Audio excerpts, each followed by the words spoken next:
ভগবানের কাছে একটা কথা জানিও মা, যদি এই দেহে প্রাণ থাকতে যদি দেখা না দাও, কিন্তু যেদিন আমার নিদানের সময় হবে, যেদিন আমার যাবার বাঁশি বেজে যাবে, হেদায় আমার এই পাপী তোমার দরজায় দাঁড়িয়ে থাকবে, তুমি আমার হাতে ধরে ভব নদী পারে করিও, তুমি পারে করিতা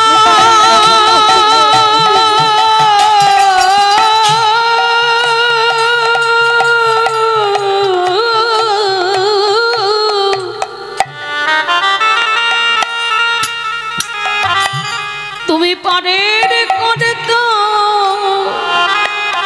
দয়াল হরি,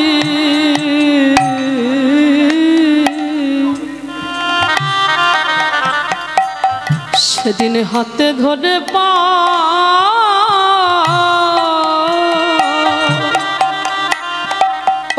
করে দিও। তাহলে সেদিন বাবা পিতামহ ভীষ্মের কর্মফল ভোগ করতে হলো, তাহলে আমাদেরও কর্মফল ছাড়বে না। তার সচিমা নবদ্বীপের মাটিতে দাঁড়িয়ে নিমাই সচিমাকে নাম দেয়নি কেন? সচিমা একটা অপরাধ করে ফেলেছিল। কি অপরাধ? না বৈষ্ণব চরণে অপরাধ। আর সে করত কর বাবা, যেমন তেমন বৈষ্ণবের কাছে করেনি। কোন বৈষ্ণবের কাছে করেছিল জানো? যিনি হলেন অদ্বৈত আচার্য গোস্বামী। এই অদ্বৈত আচার্য, যার ছোটবেলার নাম ছিল কমলাক্ষ, সে তো যেমন তেমন বৈষ্ণব নয়। আমার অদ্বৈত আচার্য কে গো? শিব। বাহ, শিব ঠাকুর। তো জানো একটা কাহিনী মনে পড়ে গেল, একটু ছোট করে বলি। এই কমলাক্ষ জন্মাবার পর যখন একটু একটু হাঁটতে শিখেছে, মা কমলাক্ষ মায়ের হাতটা ধরে, নাভা দেবীর হাতটা ধরে গেছে কোথায়? নবদ্বীপে। আর নবদ্বীপে যখন বেড়াতে গেছে বাবা, গিয়ে বাবা একটা কালী মন্দির, কালী মন্দির দর্শন করেছে। আর কালী মন্দিরটা দর্শন করে মা সচিমা প্রণাম করেছে। আর কমলাক্ষকে বলছে, কমলাক্ষ বাবা মায়ের মন্দির একবার প্রণাম কর, সাষ্টাঙ্গে একবার প্রণাম কর। কমলাক্ষ বলছে, ও মামা আমি প্রণাম করব না, কারণ আমি যদি প্রণাম করি এক্ষুনি মূর্তিটা মাঝখান থেকে দ্বিখণ্ডিত হয়ে যাবে। এইটুকু দুধের ছেলে, ও নাকি প্রণাম করলে মূর্তি নাকি ভেঙে যাবে, তাই প্রণাম কর। ও মা, আমার কথা বিশ্বাস করছো না? আমি কিন্তু সত্যি বলছি, আমি প্রণাম করলে মূর্তিটা কিন্তু ভেঙে যাবে। তা যার মন্দির সে এসে বলছে, কমলাক্ষ তুই কি নিজেকে বড় পণ্ডিত মনে করিস নাকি? হ্যাঁ, তুই প্রণাম করলে আমার মার এই যে পাথরের মূর্তি, এই মূর্তি ভেঙে যায় কোনোদিন? ওই প্রণাম কর। কমলাক্ষ বলছে, ঠিক আছে আমি প্রণাম করতে বলছো করব, কিন্তু ভেঙে গেলে যেন আমায় মারধর করো না, আমায় বকবে না। কই প্রণাম করে দেখা। তা যেই না বাবা সবে কমলাক্ষ মাথাটা নিয়ে মায়ের চরণে এখন দেয়নি, সবে ঠেকাতে যাবে, মূর্তিটা মাঝখান থেকে একেবারে দ্বিখণ্ডিত হয়ে। কে গো মা প্রণাম নিতে পারে কোনোদিন? কারণ এটা কে আর ওটা কে? হ্যাঁ, এরা বুঝতে পারছে না, নাভাদেবী বুঝতে পারছে না তার গর্ভে কে এসেছে। কিন্তু ওটাই তো পরম বৈষ্ণব বাবা ভোলানাথ। আর ভোলানাথ আমার জগৎজননী মাকে যদি প্রণাম করে, সেই প্রণাম নিতে পারে? হ্যাঁ, তা যেই না প্রণাম করতে গেছে এখন মাথাটা ঠেকেনি, দৈব বাণী করলো, কমলাক্ষ। কারণ এরা কেউ বুঝতে পারেনি, এরা জানতে পারেনি, কিন্তু আমি জানি। জগৎজননী মা করজোর করে বলছে, প্রাণনাথ তুমি ভাবলে কি করে আমি তোমার প্রণাম গ্রহণ করব?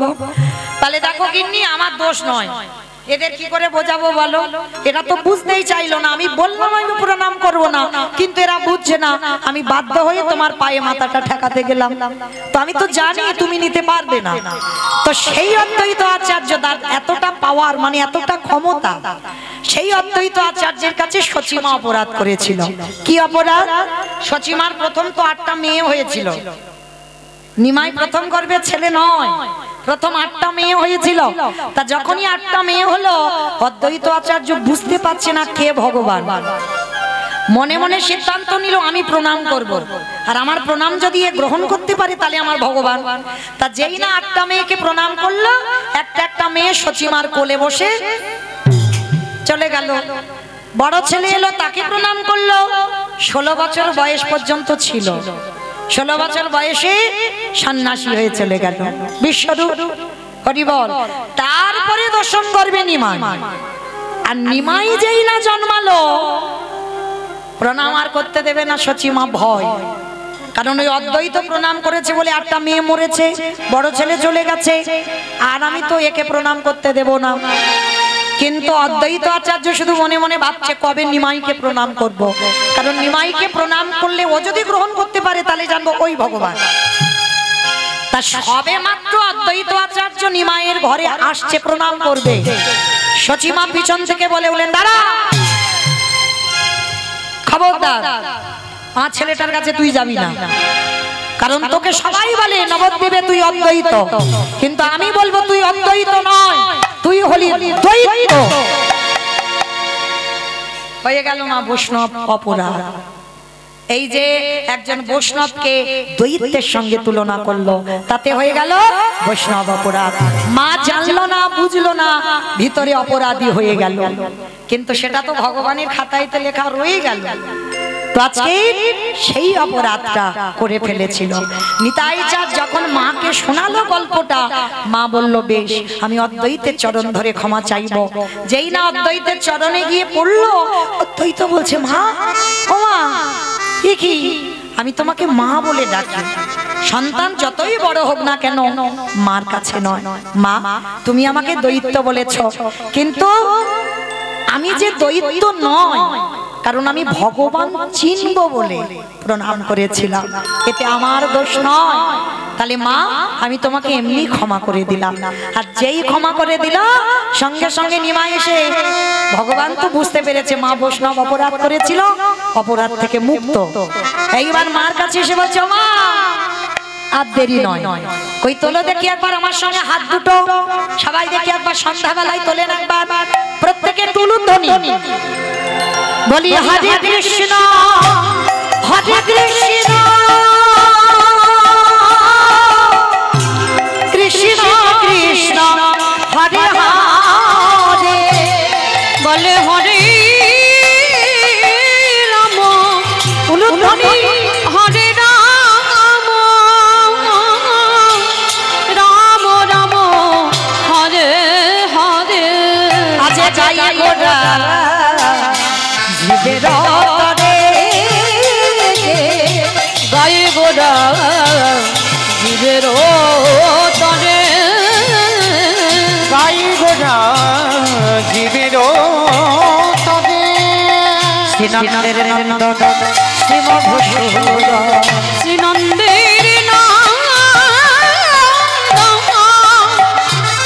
শ্রীমধুসূদন,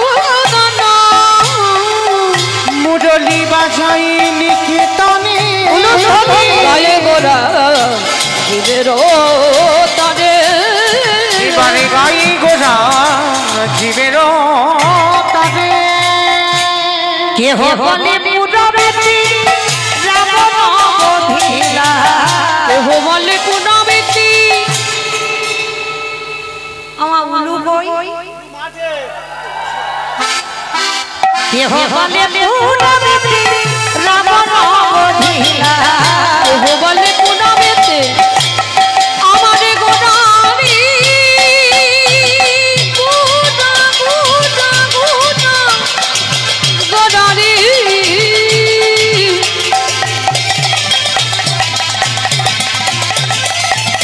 গোড়া গোড়া গোড়া গোড়ারি গোড়া গোড়ারি,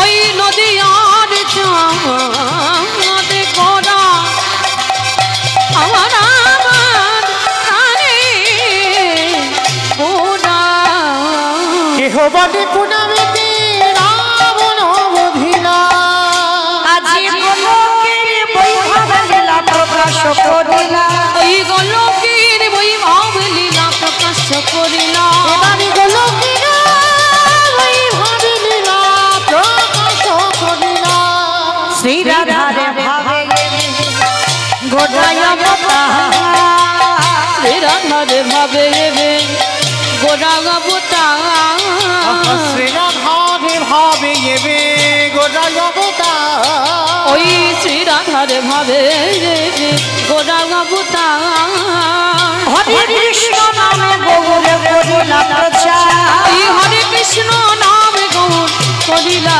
প্রচার হরে কৃষ্ণ নামে গৌরী করিলা প্রচার এইবার লীলা প্রকাশ হলো এইবার লীলা প্রকাশ হলো এইবার লীলা প্রকাশ হলো এইবার লীলা প্রকাশ হলো গোলকের বৈভব লীলা প্রকাশ করিলা ওই গোলকের বৈভব লীলা প্রকাশ করিলা ওই গোলকের বৈভব লীলা প্রকাশ করিলা বাসুদেব ঘোষ কহে করি জোড়হা করি জোড়হা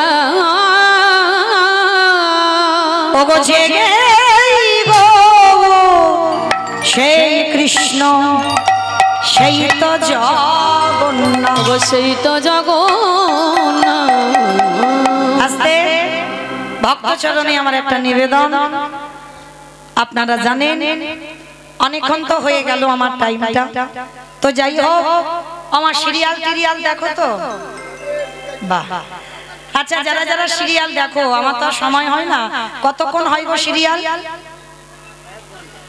আধ ঘন্টা আচ্ছা আধ ঘন্টা গোটা সিরিয়াল হয় 15 মিনিট হবে হিসাব করে দেখবেন আর 15 মিনিট যেটা শুনতে ভালো লাগবে না তবু বসে থাকতে হবে কেন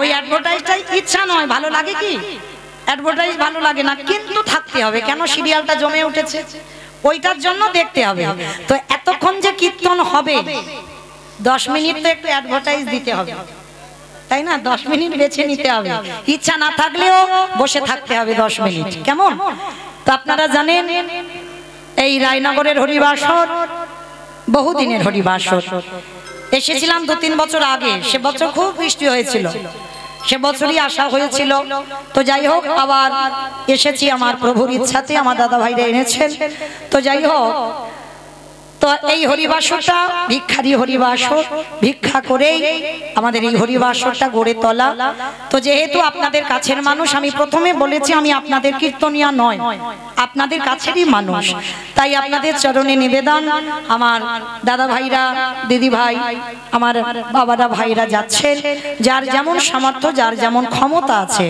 আপনারা একটু করে দান করবেন বঞ্চিত করে দেবেন না কারণ আপনাদের এই একটু দান আপনাদের ভব পারাপারের দান হয়ে দাঁড়াবে কারণ ব্যাংকে রাখলে বাবা নমিনও লাগে কিন্তু এখানে কোনো নমিনের দরকার হয় না শেষের দিনে আমার ভগবান তোমার নমিনও হয়ে দাঁড়াবে তাই না তো আপনাদের চরণে নিবেদন প্রত্যেকে কেউ যদি বাবা 1 টাকা করেও দেন যেমন সামর্থ্য কিন্তু কেউ যেন বইমুখ করবেন না যার কাছে যেমন আছে প্রত্যেকে দেবেন আর তবে মা দেবেন একটু যেন ওই আওয়াজ না হয় চেষ্টা করবেন কারণ আওয়াজ হলে কীর্তনেরও ব্যাঘাত হবে এমন দেবে একটু বড় বড় ব্যবস্থা করো কেমন আর একটা কথা এতজন ভক্তের মধ্যে বাবা কেউ যদি পারেন কারণ যেহেতু এখানে আমি আপনাদের বাসিন্দা যেহেতু কীর্তনিয়া নয় আপনাদের কাছে আমি আজকের এসে একটু ভিক্ষার আঁচল পাতলাম তবে আমার কাছে এসে বেশি একটু দিতে হবে যদি কেউ আমার রাধারানীকে ভালোবাসেন যদি পারেন 500 এর কম কিন্তু নয়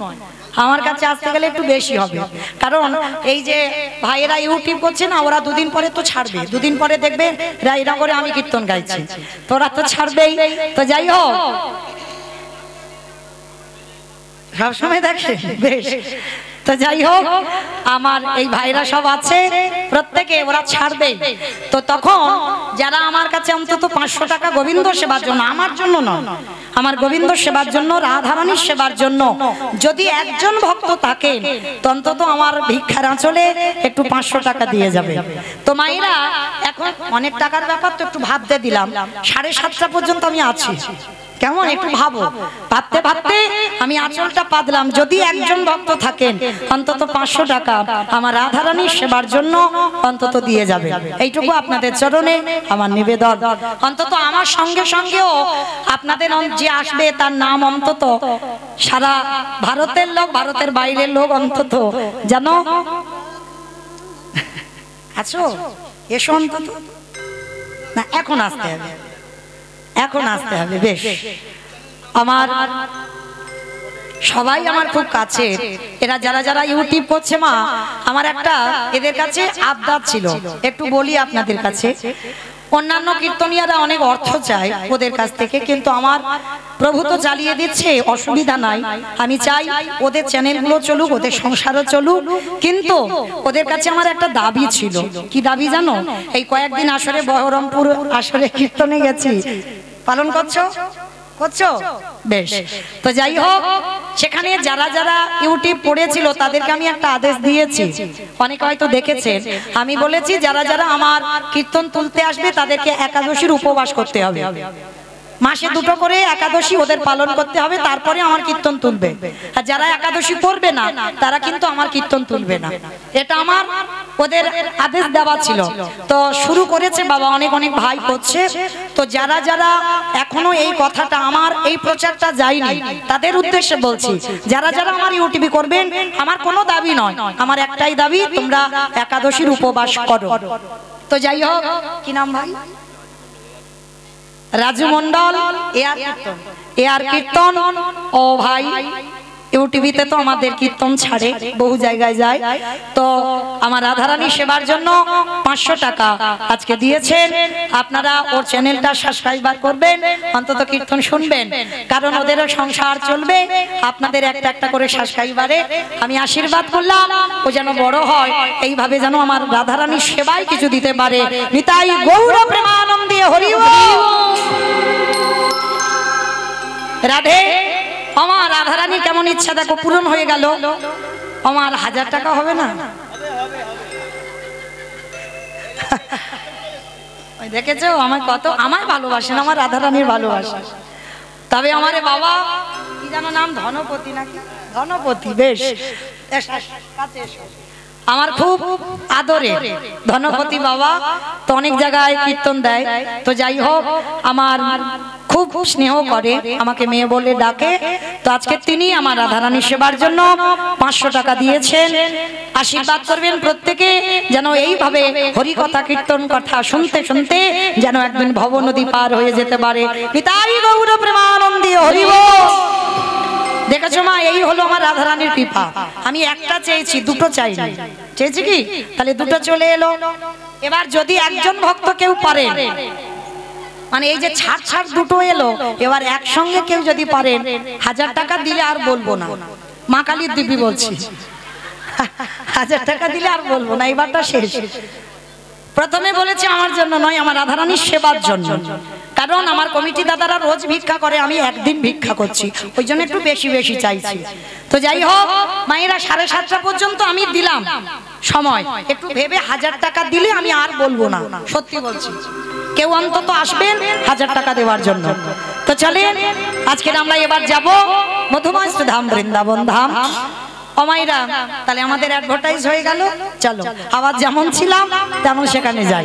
বাসুদেব ঘোষে কাহে এইবার লীলা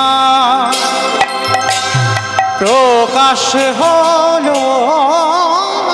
বাসুদেব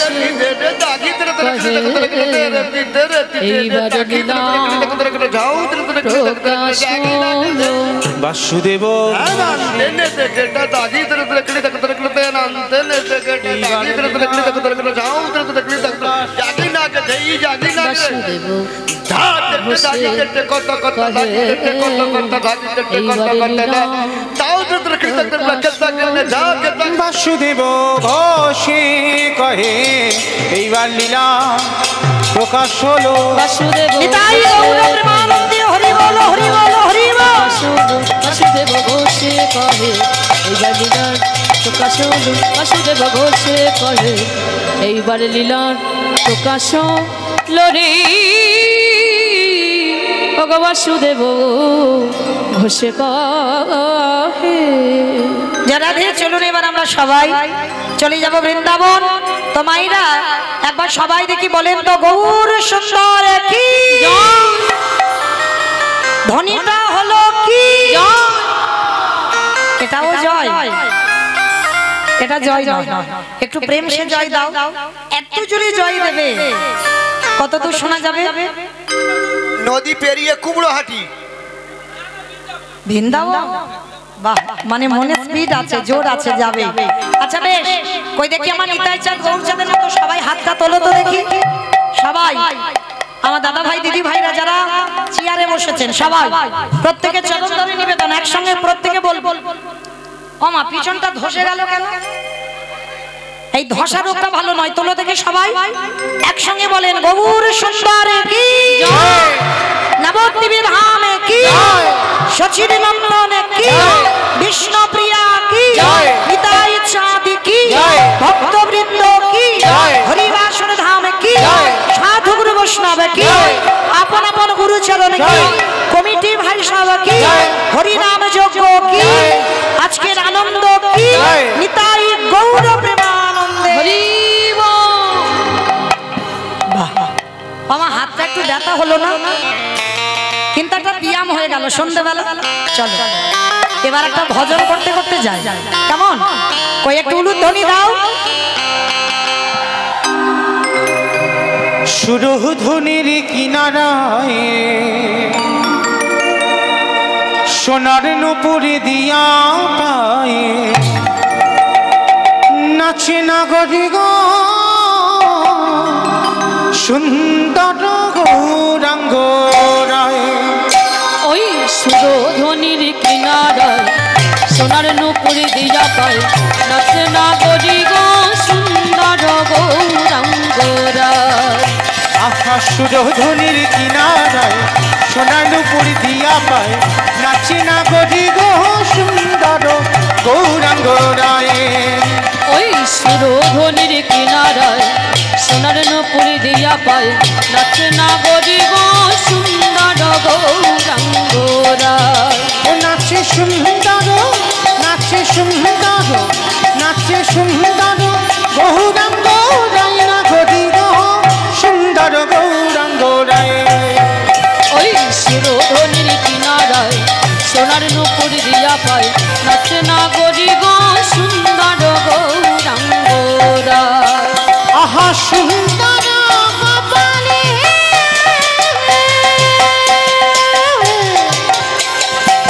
সুন্দর তিলক সুন্দর কপালে। আস্তে মামা, আমি আর আমার সম্প্রদায় যাচ্ছি, আর কেউ যাচ্ছে না?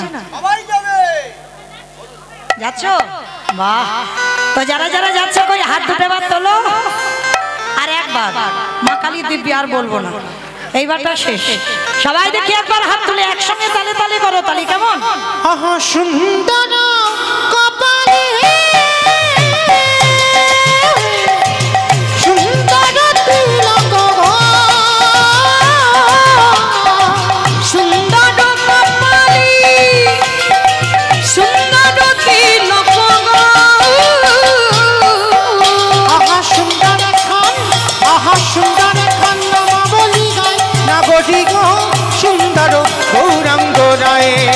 ওই সুরধনির কিনারায় সোনার নুপুর দিয়া পায় নাচে নাগরি গো সুন্দর নিতাই গৌর হরি বল, হরি বল। রাধে রাধে রাধে জয় জয় শ্রী রাধে রাধে রাধে রাধে রাধে জয় জয় শ্রী রাধে। ও রাধে রাধে রাধে রাধে জয় জয় শ্রী রাধে। বিশ্বভান দোলালি রাধে রাধে বিশ্বভান বলছো কিরকম লাগছে বলো? ঠিক কিরকম জানো, এলোমেলো হয়ে যাচ্ছে। তোলো দেখি হাত সবাই, কারণ সকাল থেকে যারা আমরা কৃষ্ণ বলেছি জানা হয়েছে এই রাধা শব্দটা এমন, যদি বলো তোমার কোটি কোটি জন্মের যত পাপ বিনাশ হবে।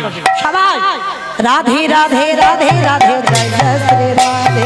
রাধে রাধে রাধে রাধে জয় জয় শ্রী রাধে। বিশ্বভান দোলালি রাধে রাধে বিশ্বভান দুলারি রাধে রাধে রাধে। শ্যামা প্যারি রাধে রাধে ও শ্যামা প্যারি রাধে রাধে রাধে। রাধে রাধে রাধে জয় জয় শ্রী ও রাধে রাধে রাধে রাধে রাধে জয় জয় শ্রী রাধে। जय जय राधे राधे राधे राधे वृंदावन में राधे राधे गोवर्धन में राधे राधे निधोवन में राधे राधे गोली गोली में राधे राधे कानगोली में राधे राधे कानगोली में राधे राधे परशुना में राधे राधे राधा कुंड में राधे राधे श्याम कुंड में राधे राधे जोशी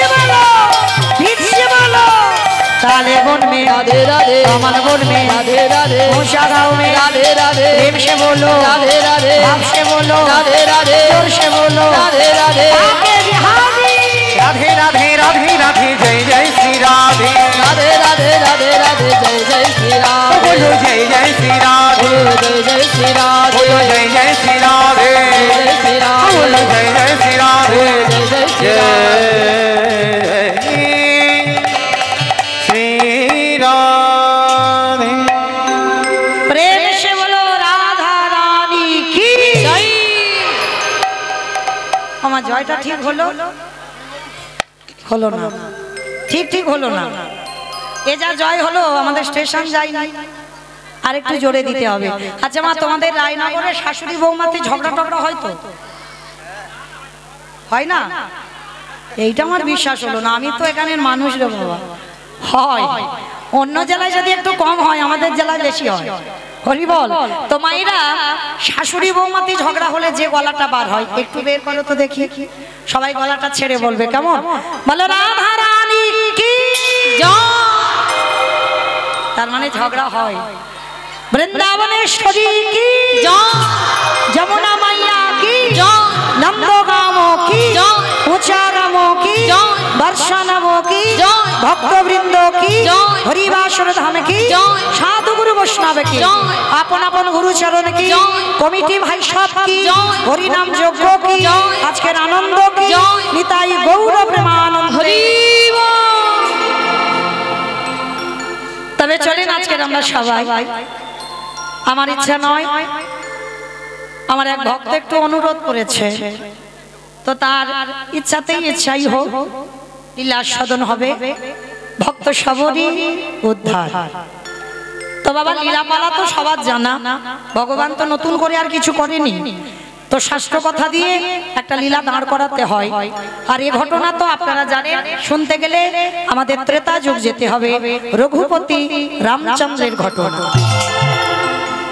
কারণ সবরীর উপাখ্যান শুনতে গেলে আমাদের রামচন্দ্রের ত্রেতা যুগে ফিরতে হবে তো চলেন এখন আমাদের এই মুহূর্তে এই জায়গাটা হচ্ছে পঞ্চবটির বন এই জায়গাটা পঞ্চবটির বন আচ্ছা মা এই পঞ্চবটির বনটা কার ছিল জানো বলতে পারবে রাবণ রাবণ রাজা ছিল মানে গোটা পঞ্চবটির বনটা রাবণ রাজা কিন্তু রাবণ রাজা ওই পঞ্চবটির বনটাকে বনের নামে দিয়ে দিয়েছিল বনটাকে শূর্পণখা শূর্পণখাকে দিয়ে দিয়েছিল মা এই গোটা পঞ্চবটির বনটা কেন একটা কথা মনে রাখবে বাবা কথায় বলছে জন জামাই ভাগনা তিন নয় আপনার তাই তো মেয়েদের বিয়ের পরে বৃদ্ধাশ্রম ভালো রাস্তায় বাটি নিয়ে ভিক্ষে করবে ভালো কিন্তু বাপের বাড়ি ভালো না কারণ ওই ভাই ভাজেদের জ্বালা একদিন সহ্য হবে দুদিন হবে 3 দিনের আর হবে না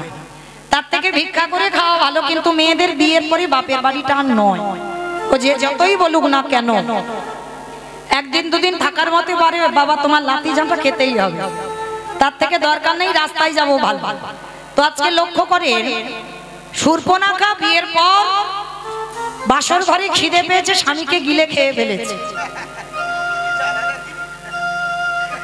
রাক্ষসী তো কি করবে বউ ভাতের দিন খিদে পেয়েছে কিছু খাবার পাইনি স্বামীকে গিলে খেয়ে ফেলেছে তো স্বামীকে খেয়ে নিয়ে বাপের বাড়ি ফিরে এসেছে তা রাবণ রাজা কোনোদিন কিছু বলেনি কিন্তু ওই যে বাবা হাড়ি কলসি থাকলে তো ঠোকাটুকি হবে সর্বক্ষণ মন্দোদরী রাবণ রাজার তো একটা দুটো বউ নয় কটা বউ 10,000 রাবণের 10,000 বউ আর দশরথের ছিল 750 আর ভগবানের তো জানো 16,108 জন আর কলি ছেলেরা বলে আমরা একটা থেকে দুটো করলে দোষ কেন অত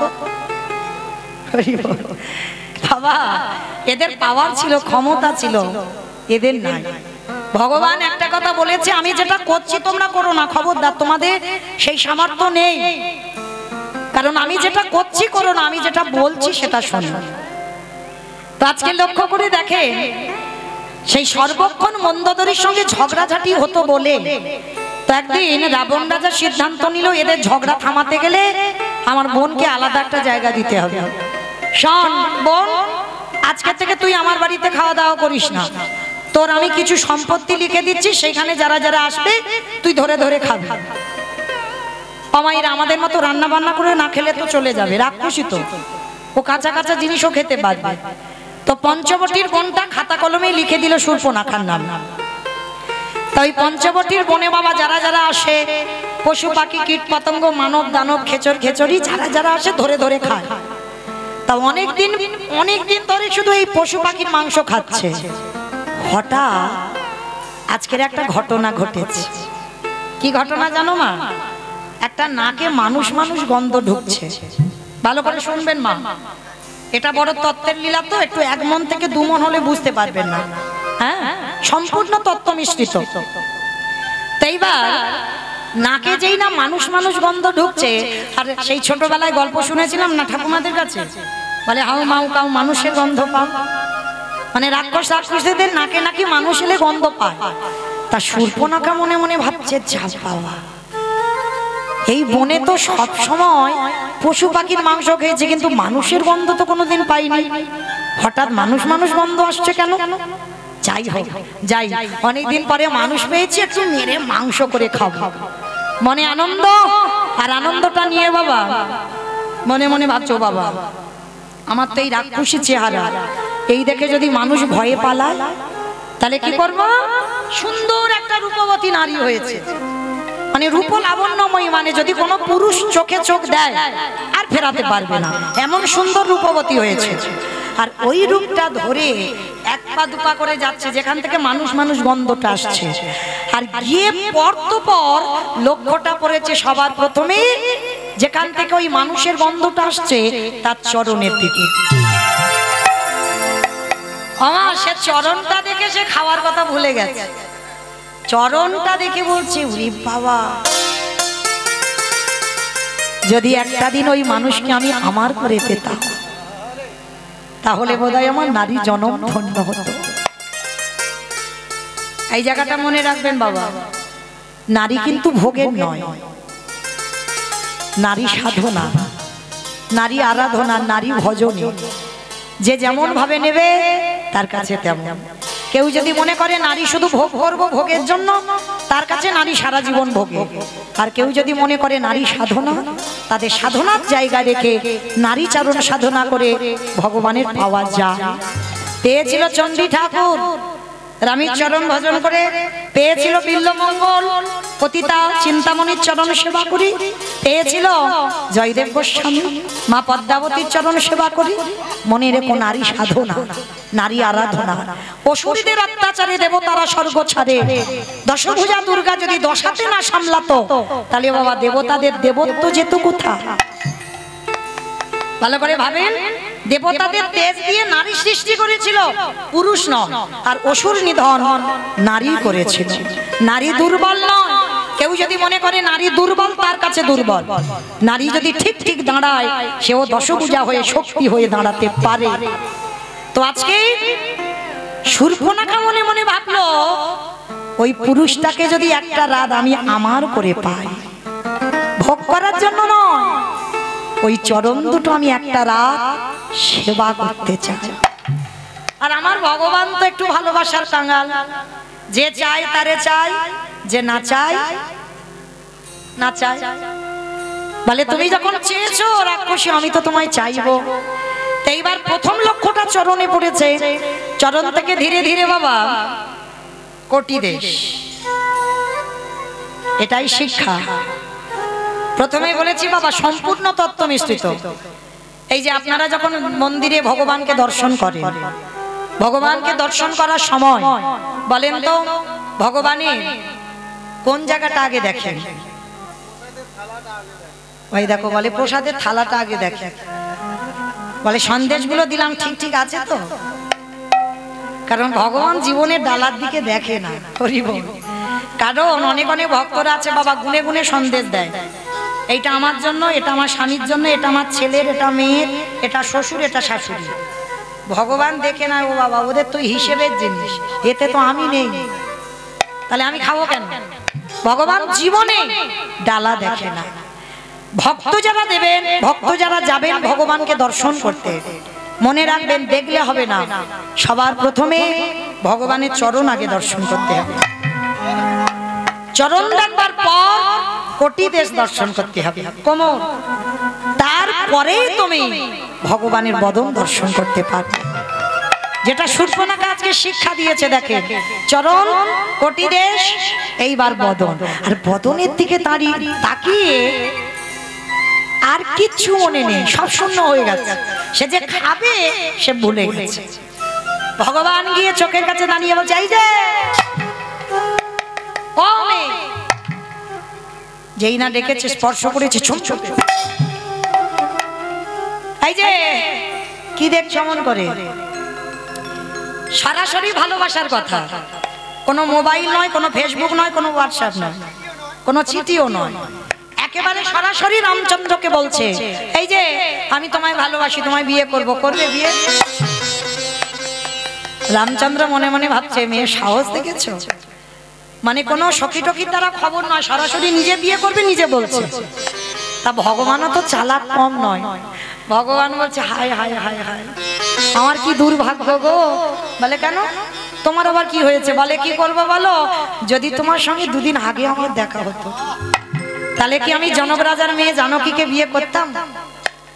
সে কি, তোমার বিয়ে হয়ে গেছে, কি করবো বলো, তোমার মতো রূপবতী তো আগে দেখতে পাইনি, ওই জন্য জনক রাজার মেয়ে সীতাকে বিয়ে করে ফেলেছি। তা শোনো, তুমি যদি বলো আমার ভাই লক্ষণ এখন বিয়ে করেনি, তুমি আমার ভাইকে বিয়ে করতে পারো। কিরম বদমাস দেখো বাবা, তখন কিন্তু সীতার বোন উর্মিলার সঙ্গে বিয়ে হয়ে গেছে, তবু বলছে আমার ভাইকে বিয়ে করতে পারো।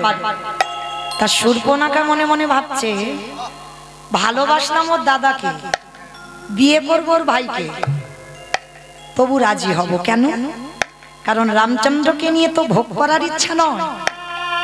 ভাইকে যদি বিয়ে করি, সারা দিনের মধ্যে একবার আমি আমার ওই রূপবান পুরুষের চরণটা তো দেখতে পাবো, এতেই হবে। ঠিক আছে, তোমাকে না পেয়েছি, না পাবো, কিন্তু তোমার ভাইকে বিয়ে করব। ঠিক আছে, প্রস্তাবটা কি আমার ভাইকে দাও। কিন্তু ভাইকে যে প্রস্তাবটা দেবে, কিন্তু কি ঘটনা ঘটবে ওটা ভাইয়ে ভাইয়ে আলোচনা হয়ে গেছে। শূর্পণখা গিয়ে বলছে, এই যে লক্ষণের কাছে বলছে, আমি তোমায় ভালোবাসি, তোমার দাদা বলল আমি তোমায় বিয়ে করতে চাই। তা লক্ষণ বলছে, বিয়ে যে করবে এই জঙ্গলে সিঁদুর পাবে কোথা থেকে? রাক্ষসী তো বলছে, চোখ বন্ধ করো।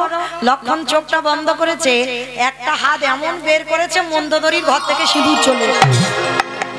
রাক্ষসী তো, তা যেই না সিঁদুর কোটোটা দিয়েছে, এইবার লক্ষণ সিঁদুরটা পরাতে যাবে, শূর্পণখা রমণীকে বলছে, এই যে তুমি চোখটা বন্ধ করো। ও মা, তা সিঁদুর মাথায় দেবে, তা চোখ বন্ধ করবো কেন? বলে, আরে সিঁদুরটা পরাবার সময় দেখতে নেই, বন্ধ করো। আমার স্মরণ করো একবার সেই দিনের কথা, যেদিন ওই পিড়েতে করে চাগি এনেছিল, আর সামনে একটা কি যেন পাতা মতো ছিল না, বিছুটি পাতা, বিছুটি পাতা, বিছুটি পাতা নাকি দেখেছো? মানে ও বোধহয় বিয়ে থা করেই। হ্যাঁ, সামনে কি পাতা ছিল? পান, পান পাতা ছিল। আর পানের পাতাটা সরিয়ে যখন স্বামীর চোখে চোখ দেয়, কি বলে জানো? শুভ দৃষ্টি। বাহ, শুভ দৃষ্টি। আর এই ঘটনাগুলো ঘটে গেল। তারপরে যখন ওই সিঁদুর দানের সময় পিছন থেকে একটা কাপড় এনে ঘোমটা দেয় না, তাই তো, যেটা আমরা কি বলি লজ্জা বস্ত্রের কাপড়, তাই তো। তো আজকে রাক্ষসী লজ্জা বস্ত্রের কাপড় কোথায় পাবে? লক্ষণ বলছে, চোখ বন্ধ করো। এটা আমাদের আপনাদের নিয়ম নয়, সেই লক্ষণ ত্রেতা যুগ থেকে হয়ে আসছে। তো চোখ দুটো বন্ধ করেছে রাক্ষসী, জানে না তো কি ঘটবে, জানে লক্ষণ সিঁদুর পরাবে। তার চোখটা যেই বন্ধ করেছে, প্রথমে নাকটাকে ধরেছে। হ্যাঁ গো, তা সিঁদুর পরাবে, নাকটা ধরছো কেন? বলে, নাকটা ধরছি, আমি যে সিঁদুরটা পরাবো ব্যালেন্স পাচ্ছি না। নাকটাকে আগে ধরেছে, তারপরে বাবা কানটা ধরেছে। আর কানটাকে ধরে এইবার ওই যে পিঠের ভিতরে যন্ত্রপাতি গুলো থাকে না, কি জানো লক্ষণের পিঠে ছিল? কাটারি, কাস্তে, কোদাল, তীর ধনুক। ওই একটা তীর টেনে বের করেছে, আর তীরের ওই যে ফলাটা আছে না, ধারালো চকচক করছে, প্রথমে নাকটাকে চেপে ধরেছে, তারপর কানটাকে ধরেছে, আর ওই ফলাটা দিয়ে একেবারে রাক্ষসীর নাকটাকে, আর যেই না নাক আর কানটা কেটে দিয়েছে, রাক্ষসী চিৎকার করে বলল, দাদা। সঙ্গে সঙ্গে রাক্ষসী নিজ রূপে ফিরে এসেছে, আর যেই না নিজ রূপে ফিরে এসেছে, লক্ষণের দিকে তাকিয়ে বলে বলেন, অপদার্থ, তোর এত বড় স্পর্ধা, আমি একটা নারী হয়ে পুরুষের কাছে ভালোবাসার কথা বলতেই পারি, তুমি বিয়ে করবে কি করবে না সেটা তোমার ব্যক্তিগত ব্যাপার, কিন্তু তা বলে এই না যে তুমি একটা নারীর নাক কান কেটে নেবে। তবে এমন করলে যখন তুমি আমার সঙ্গে, শোনো, আমি তোমাকে ভালোবাসিনি, বেসেছিলাম তোমার দাদাকে, কিন্তু তোমার দাদার চরণ দর্শনের জন্য তোমাকে বিয়ে করতে রাজি হয়েছিলাম, তবে আজ যখন তুমি আমার নাক কানটা কেটে রক্ত ঝরালে, শোনো লক্ষণ, আমি রাক্ষসী হতে পারি, আমি তোমাকে ছেড়ে দেব না, এইভাবে আমার মতো তোমারও একদিন রক্ত ঝরবে ঝরবে ঝরবে। ভগবানের ভাইয়ের অভিশাপও লাগে, রাক্ষসী অভিশাপ দিল লক্ষণকে, সেই নাক কানটা কেটে মাটিতে পড়লো, লাফাচ্ছে মাটিতে, সেটা লীন হলো না, তার থেকে সৃষ্টি হলো ভাঁড়ের জন্ম। ওই যে খেজুর গাছে বাঁধা হয় ভাঁড়, জন্ম হলো নাক কান দিয়ে রাক্ষসী, আর অভিশাপ দিয়েছিল এই ভাঁড়ে করে আমার দাদা 24 ঘন্টায় 80 ভাঁড় করে মদ খাবে, আর সেদিনে তোর মাথা ফাটাবে, মনে রাখিস। মনে করো মা, সেই রাবণ কুম্ভকর্ণ কলিযুগে হলো জগাই মাথায়, 80 ভাঁড় করে ওই ভাঁড়েতে করে খাচ্ছে, 80 ভাঁড় 24 ঘন্টায়, আর 80 ভাঁড় করে মদ খেতে খেতে যখন একেবারে নেশায় মগ্ন, আর মহাপ্রভু নিতাই চাঁদকে হরিনাম করতে পাঠিয়েছিল, আর লক্ষণ কলিতে নিতাই চাঁদ, আর যখন নিতাই চাঁদ হরিনাম করছে, তখন বাবা ওই নেশাগ্রস্ত মাতা, হে বাবা, কে বলতো কানের কাছে হরি হরি, মানে আর কথা বলতে পারছে না, কথা জড়িয়ে যাচ্ছে, দেখো কে হরি হরি হরি, তাহলে বাবাজি নেশাটা ছটিয়ে দিল।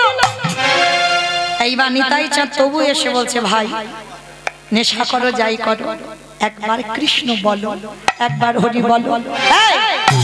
এই বাবাজি নেশাটা ছটিয়ে দিল, হরি বলতে বলছে, কৃষ্ণ বলতে বলছে, এই ভাতটা দে তো একবার দেখি। ওই ভাঁড়ে করে মদ খেতে খেতে ওই ভাতটা নিয়ে একেবারে নিতাই চাঁদের মাথাটা রক্ত ঝরে ঝরে পড়ছে, হরি বল। তাহলে এটা শূর্পণখার অভিশাপ।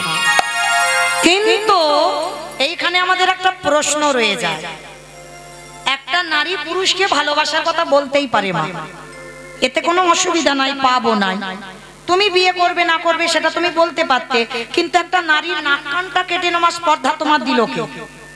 এটা অপরাধ হয়নি কি ভগবানের? নিশ্চয় হয়েছে। আপনারা আমরা বলবো নিশ্চয়ই তো হয়েছে, কিন্তু বলছে হয়নি কেন?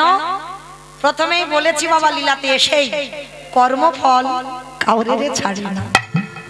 এমনি এমনি কি নাক কানটা কাটলো? অনেক কারণ আছে। যেমন গান্ধারীর 100 ছেলে মরেছিল অনেক কারণের জন্য, তবে মরেছে। আজকে শূর্পণখার নাকটা কাটলো অনেক কারণের জন্য, তবে কেটেছে। তাহলে একটা কারণ বলি, যেটা ভালো কারণ আগে বলি, তারপর খারাপটা বলবো। ভালোটা আগে বলে নি। ভগবান বলছে যে আমারে চাই তারই আমি চাই, যে আমারে না চাই তারই আমি না চাই। তার রাক্ষসী হলেও ও তো আমার চরণ দুটো দেখে আমার চেয়েছে, কিন্তু রামচন্দ্র হচ্ছে মর্যাদা পুরুষোত্তম। মর্যাদা পুরুষোত্তম তার মানে সীতা যখন ছিল না, রামচন্দ্র যদি মনে করত যে যার বাবা 750 বিয়ে করেছে, তাহলে রামচন্দ্র মনে করলে পারত না বাবা সীতা হারিয়ে আরেকটা বিয়ে করে যজ্ঞ করতে? নিশ্চয় পারত, কিন্তু করল না। কেন? তিনি মর্যাদা পুরুষোত্তম ভগবান, কথার খিলাফ হবে না। রাম অবতারে তার একটাই সহধর্মিনী, যার জন্য সোনার সীতা তৈরি করে যজ্ঞে বসেছিল, কিন্তু দ্বিতীয়বার বিয়ে করেনি। তার মর্যাদাটা ছিল এমনই।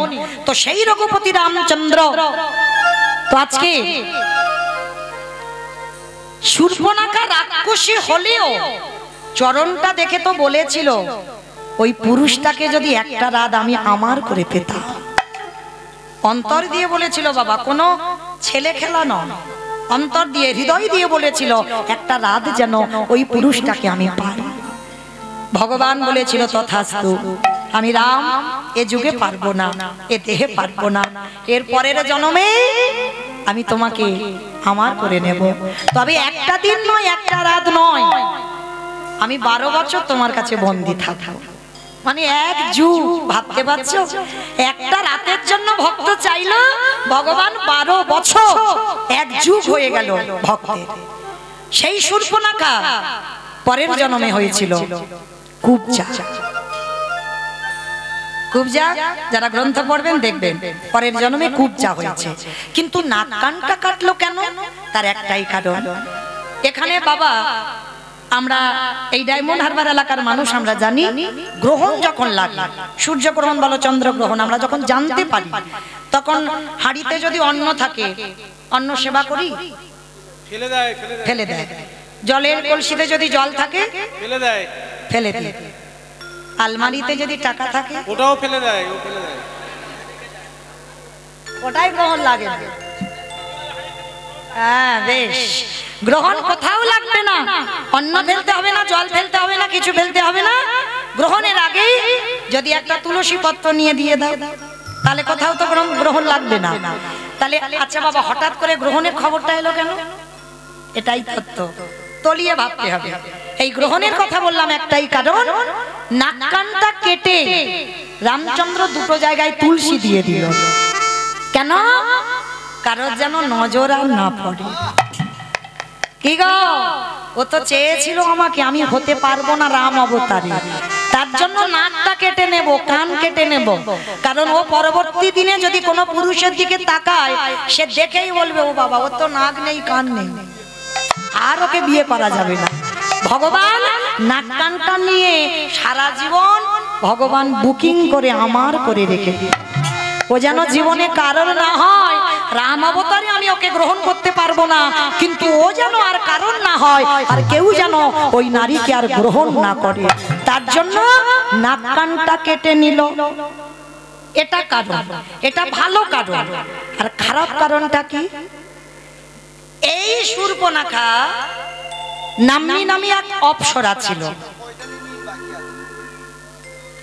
নাম্নী এক অপ্সরা।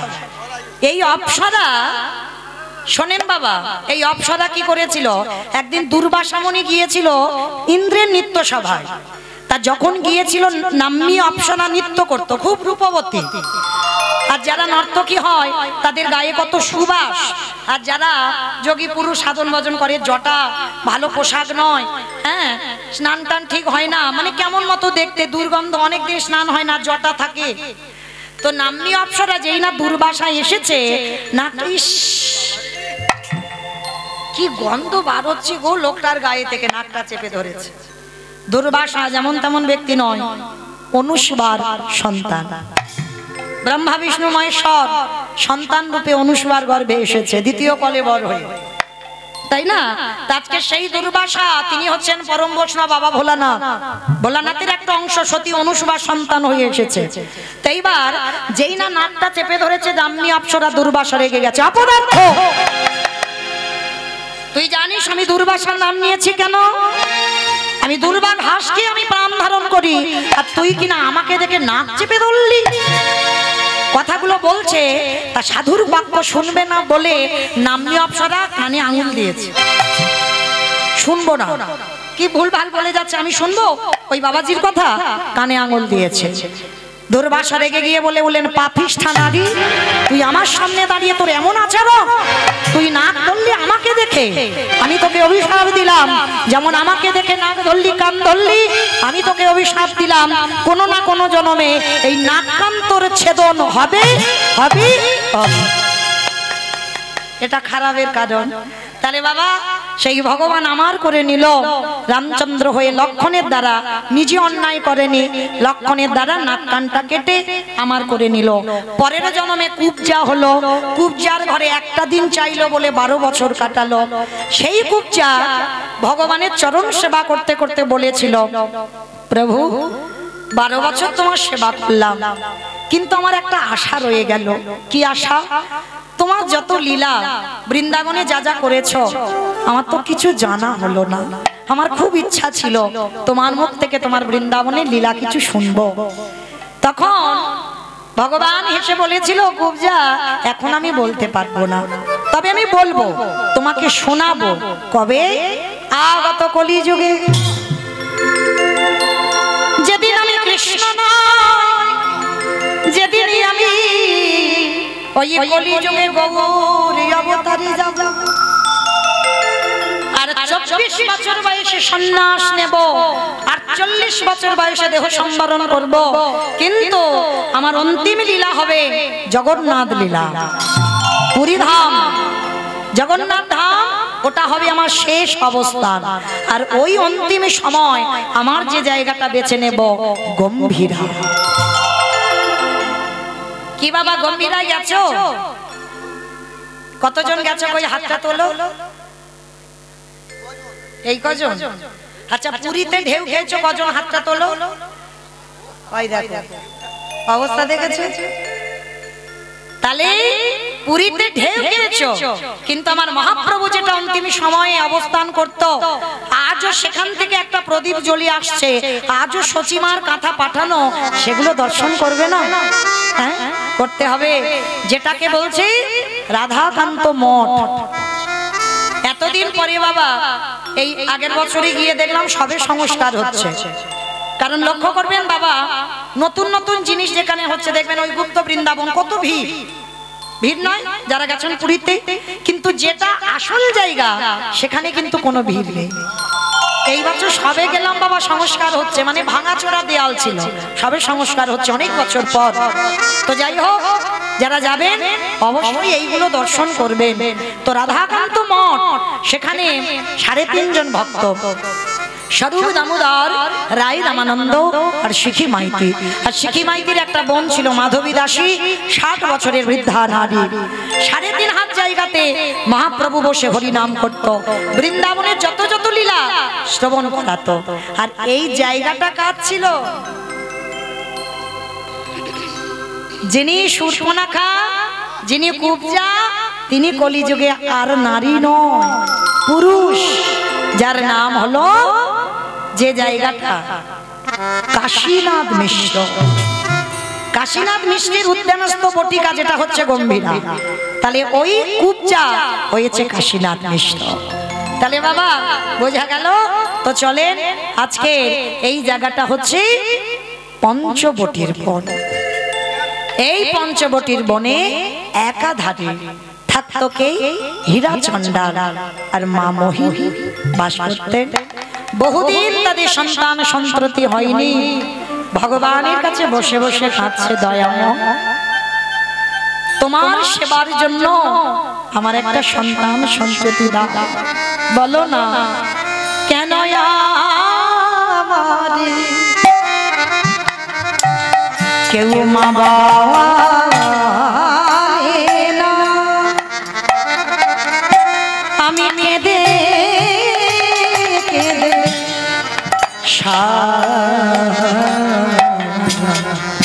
ওগো ধন রত্ন চাহি না আমি, তুমি কৃপা করো আমারে। বসে বসে মা মোহিনী কাঁদছে। জলের ঘাটে গেলে বাবা কেউ মোহিনীর মুখ দেখতে চায় না, সবাই নিঃসন্তানী বলে দূর দূর করে তাড়িয়ে দেয়। একদিন স্বামীর চরণ ধরে বলছে, স্বামী এমন কি এমন অপরাধ করেছে যে ভগবান তার সেবার জন্য আমার গর্ভে কাউকে পাঠায় না? আমি তো আমার জন্য না, ভগবানের জন্য কি একটা সন্তান দিতে পারে না? হীরা চণ্ডাল বলছে, মোহিনী কেঁদো না, চাইলে কম হয়, না চাইতে এত কিছু দেবে, তুমি রাখবার জায়গা খুঁজে পাবে না। ঠিক আছে স্বামী, আমি কথা দিলাম আমি আর কোনোদিন কিছু চাইবো না। মোহিনীর কান্না দেখে ভগবান বাধ্য হয়েছিল মা সন্তান দিতে। কিন্তু আমরা তো মা, আমরা অনুভব করতে পারি সন্তান যখন গর্ভে আসে। মোহিনী যখন অনুভব করলো আমি মা হব, সঙ্গে সঙ্গে বাবা অহংকারে পা মাটিতে পড়ছে না। সবাইকে দেখে দেখে বলছে, কি গো তোমরা তো আমাকে নিঃসন্তানী বলে কত ঘৃণা করতে, দেখেছো আমি কেমন অসাধ্যকে সাধন করেছি। ভগবান বাধ্য হয়েছে আমার গর্ভে সন্তান দিতে। সব সময় যখন মোহিনী অহংকার করছে, ভগবান একদিনে দৈববাণী করে বলে উঠলেন, মোহিনী তোমার এই অহংকারের জন্য আমি তোমাকে অভিশাপ দিলাম। সন্তানের জন্ম তুমি দেবে, সন্তানের মা তুমি হবে, কিন্তু মনে রেখো সন্তানের মুখ কোনোদিন তুমি দর্শন করতে পারবে না। মোহিনী বুঝতে পারলো না বাবা অভিশাপটা কে দিয়ে গেল। বুঝতে না পেরে বলে উঠলেন, তুমি চলে যাও। কে তুমি? আমি ওকে গর্ভে ধরেছি আর আমি ওর মুখ দেখতে পাবো না? যাও তুমি চলে যাও। বুঝতে পারলো না ভগবানের অভিশাপ। দিন গেল, মাস গেল, দেখতে দেখতে 10 মাস 10 দিন। এত অভাব দিল ভগবান, এত সংসারে কষ্ট দিল। 3 দিন হয়ে গেল মোহিনী কিছু খেতে পাচ্ছে না, গর্ভবতী মা। স্বামীর কাছে গিয়ে বলছে, স্বামী দাও না,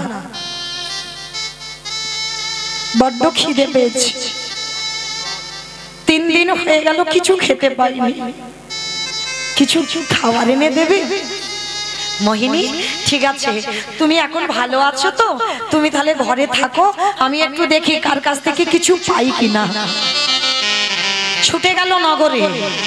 আর যখন স্ত্রীর জন্য খাবার আনতে গেল, ভগবান পবনদেবকে ডাক দিল, পবনদেব, বরুণদেব, ইন্দ্রদেব, তোমরা এমন করে ঝড় বৃষ্টি তোলো যে ঝড় বৃষ্টিতে যেন হীরা চন্ডাল আর ফিরতে না পারে।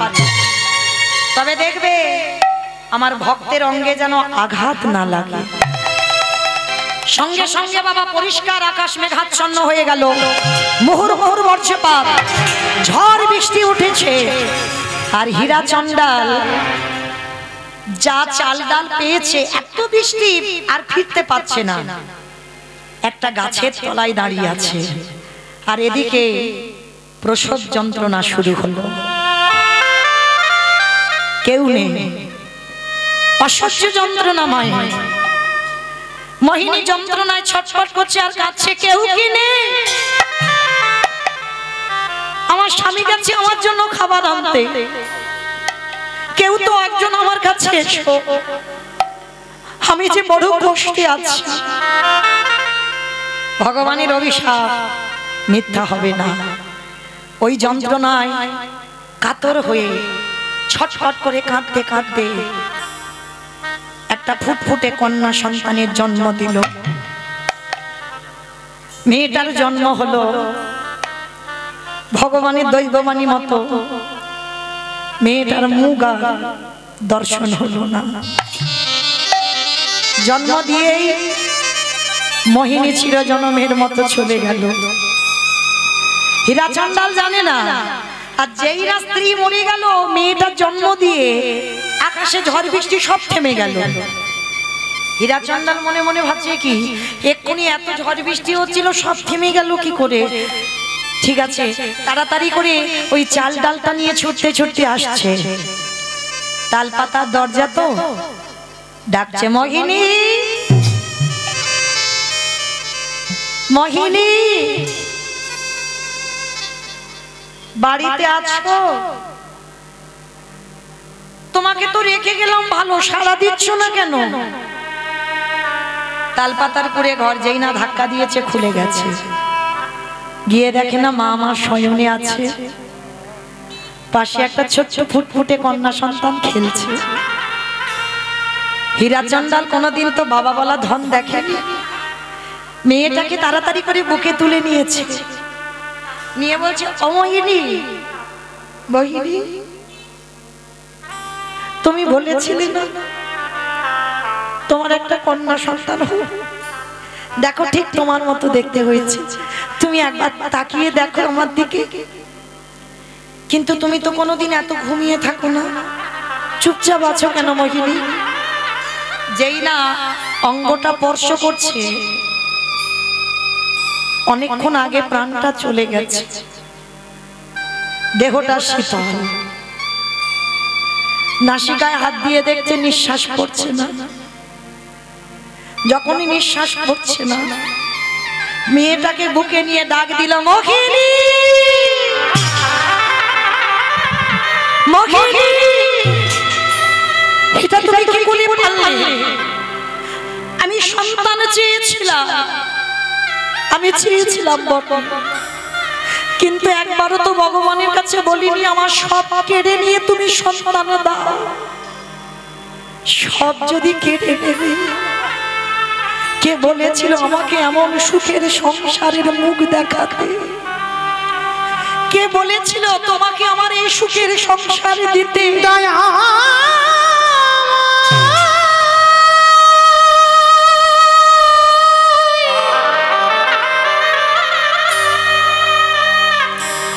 যে জন তোমায় ভালোবাসে, আমি তো তোমার কাছে কোনোদিন কিছু চাই, তারে কি এমনি নিকটে কাঁদিতে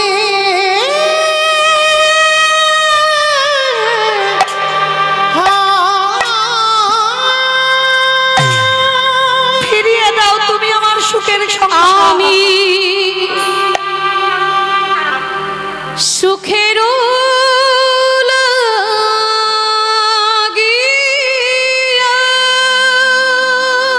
ফিরিয়ে দাও, ফিরিয়ে দাও।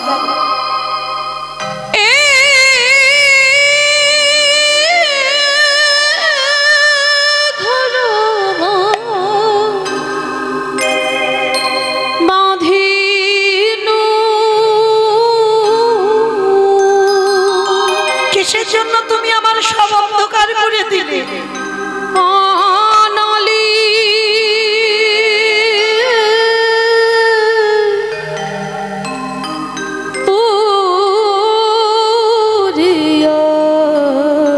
ফিরিয়ে দাও। গেল রে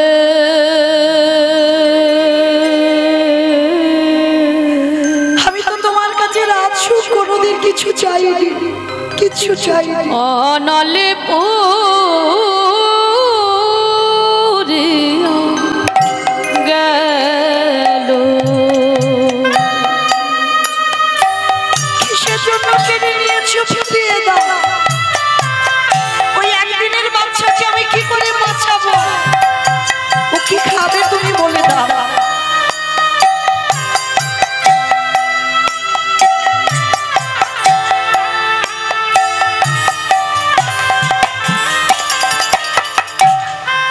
আমিও সাগরে ফিরিয়ে দাও।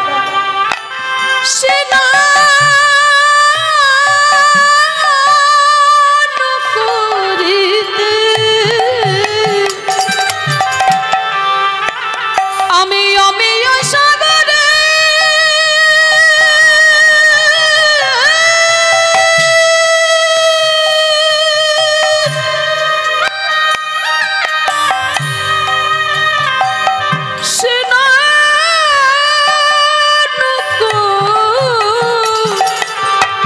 করিতে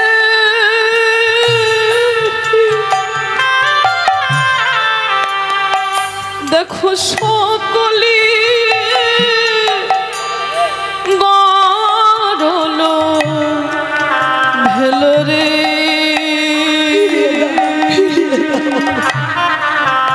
সকলি গড়ল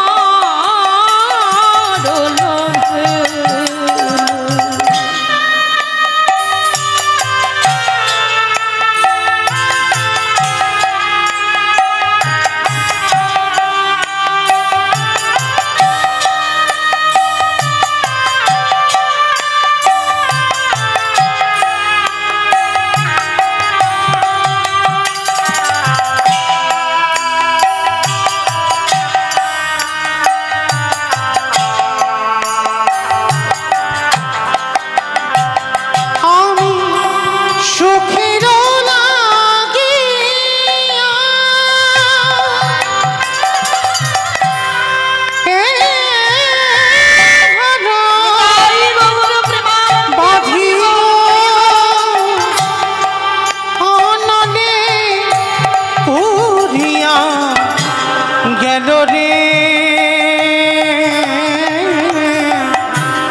ছেড়ে নিও না ওই মা নিকুলু লুকালো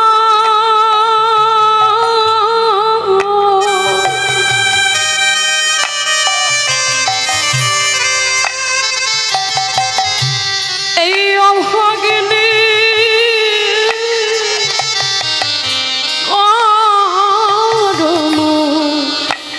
দোষরে